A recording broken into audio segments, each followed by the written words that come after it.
Assalomu alaykum aziz vatandoshlar, qadrli kanal obunachilar. Mana 16 oktyabr chistosidan 17 oktyabr chistosiga o'tar kechasiga mana Sankt-Peterburg Samarqand Aeroflot aviakompaniyasining reyslarida rejalari boshlandi. Hurmatli kanal obunachilar, qadrli vatandoshlar, bu aviakompaniyani sizlarga bir qulay tarafini aytadigan bo'lsam, misol uchun sizda dokumentingiz yo'q, bez bagaj bilet olgansiz, aynan mana shu aviakompaniyada sizlar mana bu odamlar singari ochlarda turmasdan bez bagaj biletingiz bo'lsa, onlayn registratsiyadan o'tgan tarzda mana bu yoqqa mana zelonni koridorga, ya'ni zal ajdanaga o'tib ketish imkoningiz bor. Zal ajdanaga o'tgandan keyin sizda hech kim u yoqqa tekshirishga haqqi yo'q.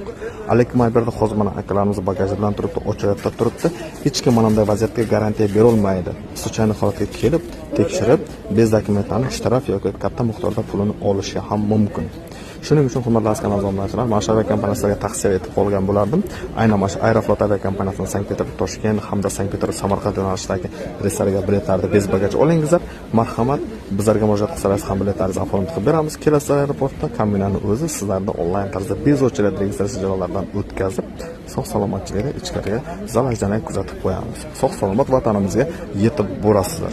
Yana bir marta aytib o'taman, faqatgina bu qulayliklar faqatgina Aeroflot aviakompaniyasida bor.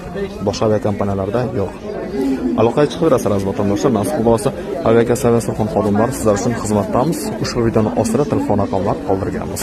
Sog' bo'linglar, salomat bo'linglar.